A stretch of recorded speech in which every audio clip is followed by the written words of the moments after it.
Here's another example. ABC Limited have been allocated subnet 10.128.192.0/18 for several offices in the USA. Paul, our network administrator once again, needs to split the subnet into smaller subnets. Paul requires 30 subnets with as many hosts as possible on each subnet, and once again he's asked you for your help. You need to decide which formula to use. Please note, we have been asked for networks or subnets, so we need to use the formula 2 to the n and not the formula 2 to the n minus 2. And we need to remember to count the bits from the left-hand side to the right-hand side. So in step 2, you need to work out the number of bits required to cover the number of hosts, or in this case, the number of networks that we've been asked for.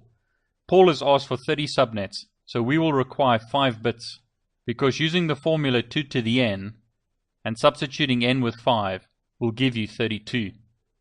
So we will actually end up having 32 subnets rather than just 30. So we now know that we need to steal 5 bits from the host portion of the address and allocate that to the network portion, because 5 binary bits are required to give us 32 networks. The third step is to convert the host portion of the original network into binary. So the original network we were given was 10.128.192.0/18 or 10.128.192.0 with a mask of 255.255.192.0. Now 255 tells us that the first octet is network. The second 255 tells us that the second octet is network.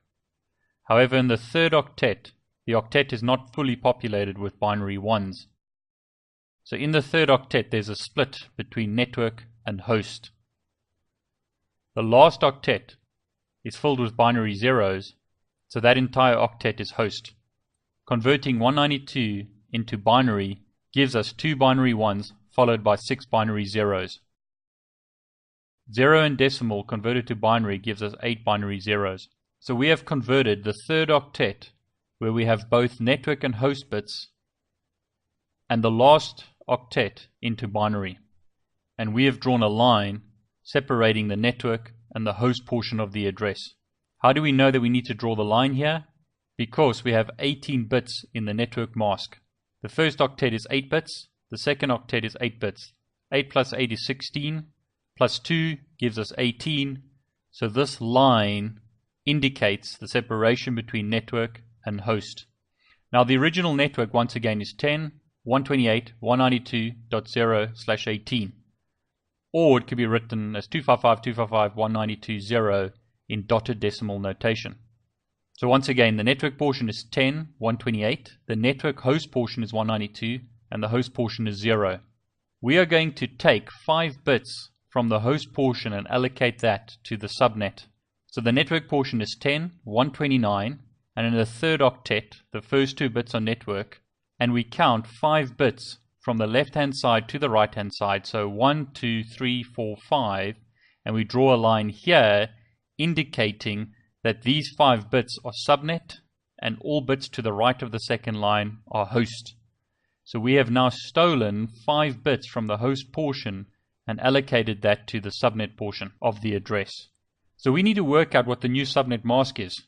It's equal to the number of bits in the network and subnet portion of the address. So it's equal to this portion of the address plus the extra 5 bits allocated to the subnet portion. Just to remind you once again, 1 octet is 8 bits. So the first octet is 8 bits. The second octet is 8 bits, so that gives us a total of 16 bits. We've got 2 bits in the third octet, which are part of network, plus 5 additional bits which have been allocated to subnet, so that gives us 7 bits. So the total number of bits in the network subnet portion is equal to 8 plus 8 plus 2 plus 5, which equals 23 bits. You could also work this backwards once again. There are 32 bits in an IP version 4 address, and notice in the host portion there are 8 bits in the last octet allocated to host, plus 1 bit in the third octet, so 1 plus 8 equals 9. 32 less 9 gives you 23. Either method is fine. The result is the same. 23 bits have now been allocated to network and subnet, whereas before only 18 bits were allocated. So now it's possible to work out the new subnet. Once again, to work out the subnets, go through the various binary combinations for the subnet portion of the address. So this portion in green marked as subnet. So the first network or subnet is equal to 10.128 dot our 2 binary bits, which are part of the original network, plus 5 additional binary bits, which we've now allocated to subnet. So once again, the subnet mask is /23, which can be written in dotted decimal notation as 255.255.254.0. To work out the first subnet, fill the subnet portion of the address with zeros and populate the host portion of the address with zeros. Please note these 2 binary 1s, the 5 green binary zeros that are part of the subnet, and the 1 red binary 0 that's part of the host portion all form part of the same subnet. So 11 followed by 6 binary zeros equals 192 in decimal. To work out the second network or subnet, we go to the binary combinations. So the next binary combination is 4 binary zeros followed by a binary 1. Taking the whole octet into account, that equals 194 in decimal. Please note the host portion is always set to binary zeros. So the last octet is once again 0. So the second network or subnet is 10.128.194.0. Now you've probably already guessed what the third one's going to be because we're going up in multiples of 2. But if we go through the whole process again, getting the next binary value would be 3 binary zeros followed by a binary 1 followed by a binary 0. And converting that whole octet back into decimal will give us 196. So we know that we're going in multiples of 2, so the first one is 192, then 194, then 196, then 198, then 200, 202, 204, etc., all the way up to the last subnet. To work out the last subnet, fill the subnet portion of the address with binary 1s. So we end up having 10.128 followed by 7 binary 1s followed by binary 0 in the third octet.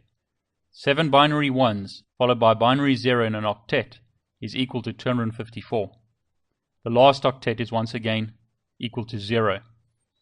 So the last subnet is 10.128.254.0 with a /23 mask. Or it can be written as 10.128.254.0 with a mask of 255.255.254.0. I hope that's helped you learn how to subnet based on a requirement for a specific number of hosts or a specific number of networks. So what have we covered? We looked at the reasons for subnetting. Subnetting is very important for this course, and it's important that you have a good understanding of subnetting. So we spent time looking at the binary method and the quick method for determining the subnet address, broadcast address, first host address, and last host address for a given IP address.